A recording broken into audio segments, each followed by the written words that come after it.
Hello everyone. I want to start this off by saying I apologize if you can hear the filter, my turtle's filter in the background. It's like a waterfall noise. Apologies if that bothers you, but let's think of it like some nice ambiance, just something calming and relaxing for this video, some background noise. If you can't hear it, and I guess you don't know what I'm talking about, and that's okay, ignore me. Anyway, let's get started with this video. So I think this is the first time I've actually ever scripted something. I even had to script me saying this just so I can make sure that I stay on task with the video. I just hit my microphone. This is off to a wonderful start. Uh-oh. That's gonna have to work. My setup isn't professional at all. Anyway. So today I want to talk about something that's important to me and important for me to discuss, in my opinion. I honestly haven't looked up to see what other artists are talking about the subject, what are they discussing, but I want to give my personal take on this issue because I feel like having this newfound understanding really changed me and gave me a better outlook on my creativity, my art, and everything else, that's involved with it. Better headspace, really. But I will preface this by saying that I am in no way a healthcare professional. I'm not a mental health expert. This is my opinion based on my own observation and personal experience. The advice I'm going to give today is just that. It's advice. It's not something you have to do. It's not something I'm telling you, hey, go get help. I'm not telling you to do that. I'm just telling you why I feel like understanding your mental state is important, and you don't have to wallow in this negativity in your mind for the sake of your art. I just gave you pretty much a synopsis of this entire video. I went off script. Oops. Anyway, let me get back on script. And if you want to learn more, please contact your healthcare professional if you have access to one. I understand that everyone has access to healthcare and that is terrible, but if you do and you feel like, hey, I would like to get better in any sort of way, that was my first step, to actually go talk to a professional. So if I followed what I plan to title this video today, it'll be something like Depression and Artistry, the romanticization of being a tortured artist. A video essay thing, or I don't know, I think it's gonna just be me talking over a speed paint because that's what I recorded. Then you'll know that I'm going to be talking about depression today. If hearing these things can upset you, then I recommend that you click off. Although I won't be discussing graphic things that can come along with having depression, but rather I'm going to be discussing what it can do to your mind, your mental state, and how it affects your creativity. Again, I'm not a mental health expert. I just want to tell you what this has done to me. Carrying on. So I tend to say that I've been depressed for nearly half of my life. I'm 22 now, and without going into much detail, I find that I've experienced significant trauma in my childhood that really got to me and changed me, my whole psyche. It's hard for me to place the exact age, but I know it was before 10 because you know how you remember being 10? I know it happened before that, but I can't be like, oh yeah, this happened when I was like 7. I don't know, it might have been when I was 7, who knows? And I remember things happening after I was 10. That's kind of weird. That's not important. I also ask that you do not speculate what happened to me. Just out of respect, In due time, when I feel more comfortable talking about these things, then I will, because I feel like that is also important to talk about. But right now, I'm still figuring myself out. I'm working with a counselor, and she'll help me process memories and my feelings. So yeah, we're working on that. And like I said, I do have access to a counselor. She has recently diagnosed me, so that's also why I put in the beginning, I tend to say that I had depression for half of my life because she didn't diagnose me when I was 10. She diagnosed me later on in life, so I'm not going to be like, I was depressed since I was 10, although I feel like I was. But, let's be correct here, I guess. This does seem like I'm rambling, but I feel like this little bit of backstory into me, and for you guys to get to know who I am is important and necessary before I dive into the further issues of being a quote-unquote tortured artist. So, like I said, I was recently diagnosed. I was actually 20. It was like January, yeah, it was like the beginning before I turned 21, so it's kind of like a year. And the thing was, I decided I had had enough. Just the feelings that I had, and I'm just like, I can't. It's been so many years feeling like this, and I don't want to do this anymore. And that's when I decided to go get help. And that's also when I was diagnosed with having depression as well as OCD. But this isn't actually when I got help. This is just when I got diagnosed. Like, that will come later when I actually got help. I think I was scared after she told me what was up with me. And so I just sort of like hid. That's not really good to do. Anyway, now you may be asking yourself, Mari, if you knew you were depressed for nearly 10 years, why didn't you get help? and the thing is, I guess it's for two reasons, really. One, when I was young, I didn't understand mental health. Like, it wasn't discussed as much as it was now, and I'm so thankful that it is. To everyone around you, it's just like, what's depression? You mean that you're just sad? Are you crazy or something? That's the mindset people had. It's like, get over it. It's a very destructive way of thinking. It's like, oh, you're just doing that for attention sort of thing, and that sucks. And two, it's sad, but I felt like I had to be. And I know some of you might understand what I mean, and for those of you that are a bit confused, well then, you're in luck, because that's pretty much what this video is going to be about. When I say tortured artist, who pops into your mind? Hopefully it's Van Gogh, because I'm clueless in art culture and art history, and that's pretty much the most famous tortured artist I can think of. And for those of you unfamiliar with the concept of a tortured artist, I pulled up a quick definition from Wikipedia, and it reads as, A tortured artist is a stock character in real-life stereotype who is in constant torment due to frustrations with art, other people, or the world in general. and honestly, I don't vibe with that definition. It's actually the line at the end of the article that is really important to me. The trope has, however, been criticized for romanticizing mental illness, treating mental illness as a necessary ingredient for creativity. And let's focus on that last part, and I'll say it again. A necessary ingredient for creativity. And you can call me dumb or ignorant, but that's the way I truly felt. That the only way for me to make anything worthwhile was to be in pain and allow myself to be in this state of illness in order to find creativity. And the thing is, I know I'm not the only one who does this.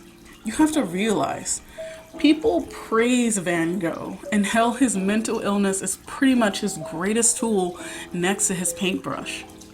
That his tortured, broken mind helped him create the amazing pieces that we know him for. And that without it, he would be nothing. And I think that's the part that scared me. That if without it he's nothing, then what am I? He needed this. And I need this too, apparently. That if I want to be anything, I have to hold on to my illness like a crutch and pray that it helps me create a masterpiece while it breaks me down from the inside, essentially. And that seems to be the thing people forget. His life wasn't easy, and neither was mine, so I guess we have that in common. Like, his skill came from skill. It came from talent. Mental illness isn't a shortcut to success. Of course, art historians can go on and on and on about how he employed certain techniques pretty much because of his mental illness. He used stifling because of OCD, or he had a different view of the world because of psychosis. And it's like, okay, that's not something cool to have or glorify. It's good to know, but I feel bad for the guy. You can honestly attribute his style of painting and techniques to art movements at the time. He used pointillism and impressionism. Yes, we can go on and on about how mental illness affected his work, but that's not the sole thing. Mental illness didn't make him, and it doesn't make me. You can really argue that mental illness messed up his life, it stunted it. And to me, I felt the same thing happened. I'm not one of those people who say, like in their bio, I've been drawing since I can hold a pencil. Like, I'm not making fun of the people who do that. I'm kind of jealous that people had a passion at such an early age and understood, like, themselves. Like, that's pretty cool to me. But for me, I started drawing around 6th grade, so I was like 10 or 11. That's when I started taking things a bit more seriously. And if you remember from earlier, this is actually around the time the old sadness train came around. Is there a connection? I don't know. But I do know I started drawing angsty furry art on DeviantArt. You know, drawing out those raw, grr feelings. Again, there's nothing wrong with this. Who cares? It's just a bit cringy for me to look back at my old art. I promise this all has a purpose. So let's take a journey through my artistic career. I use the term career loosely and you'll see why. I'll try and put like some fancy timeline or something here, but your girl is using Movie Maker, so it won't be that fancy.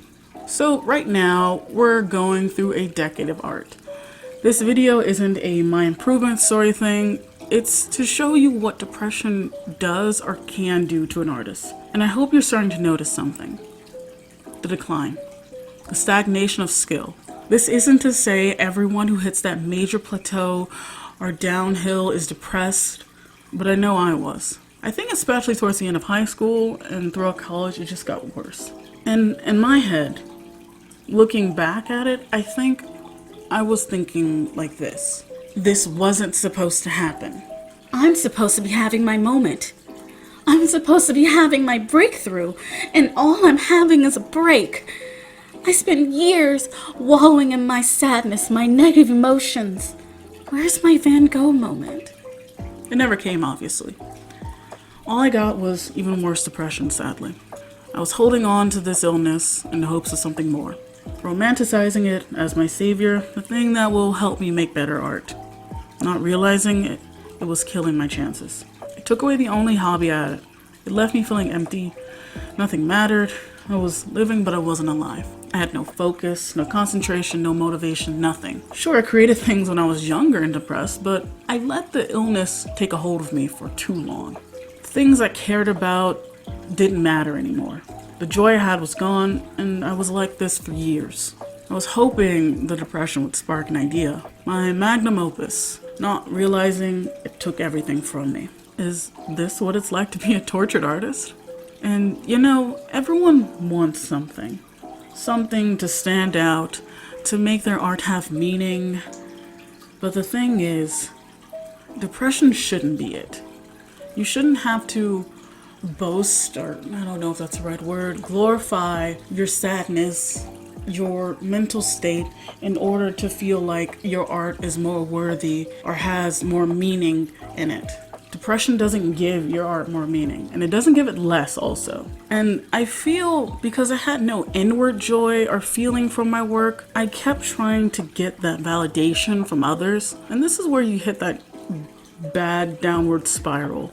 And I think because I wasn't getting the reception I thought I should as a quote-unquote tortured artist, it made me feel worse. I understand, that's pretty entitled. Like, that is grossly entitled to be like, I have depression, so you guys should like my art, please.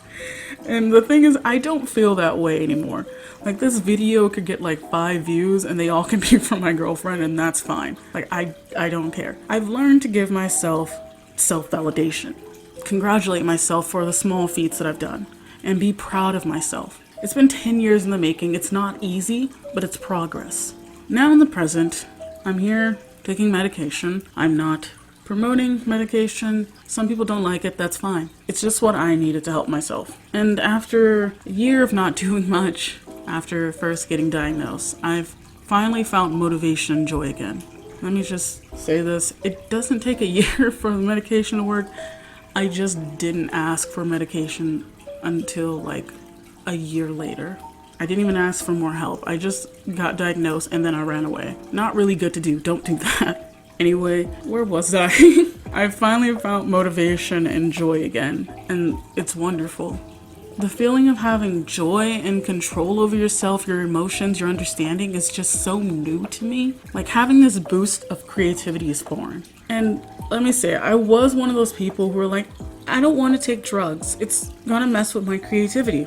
While I spent months just struggling to pick up a pencil, I would draw something and then just get frustrated and angry and just nothing. I couldn't think of anything. It messed with my memory, it messed with my creativity, it messed with my happiness. And that's when I was like, you know what? If medication, I don't think it can make this worse. I'm already at the bottom. And now it feels like a rebirth. Like the new me, who's also the old me, is here. Like we're finally meeting up again.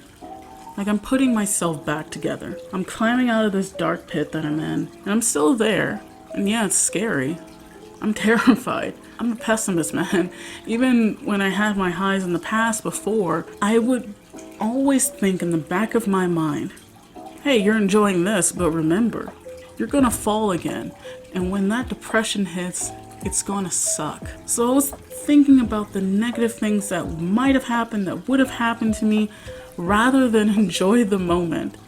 It would just pull me back. So it's like, imagine being on whatever the tallest roller coaster is at Disneyland. I could have looked this up, but I forgot. So you get so high up that the view is beautiful. Everything is clear, the sky is nice, it's lovely. But instead of looking out and enjoying that view, you're focused on the drop. You're focused on that fall. You're scared. And I have to teach myself all the time, hey, just enjoy the moment. It's okay. Like, I know people hate hearing that. I hate hearing that. But that's just what I have to tell myself. It's fine. Just enjoy this moment. It may be short-lived, but who cares? Sure, there'll be a drop eventually, but we got up there before, so we can do it again. Like, this is little proof. You're on the ride, you drop back down, but you can always, get back in line and go back up again. You can enjoy those clear skies once more. It's possible. You did it once. Anyway, I know this video is a bit of a mess, although I scripted it and then went off script and then dropped my microphone. Sorry, but I want anyone who was like me when I was younger, me a year ago or 10 years ago or 6 months ago, to know that things can get better. You don't have to be sad to create. You don't have to be depressed to create. You don't have to hold on to whatever thing is holding you back, essentially, to feel like your art has more meaning, to feel like you're deserving of being an artist because you have this mental illness. You don't have to torture yourself for your art. Don't do that, honestly. Like that, just don't do that. And the thing is, if it's possible, talk to someone. I know everyone does not have access, but if you need someone to talk to, find someone to talk to. And things can get better. It's scary. I know, we always fear that fall. And this is cheesy to say, but when you fall, it's proof that you can be up. You can't fall if you're on the ground. You have to be up to fall. And so if you fell, just remember you were up at one time. And you can always get back up. Thank you for watching.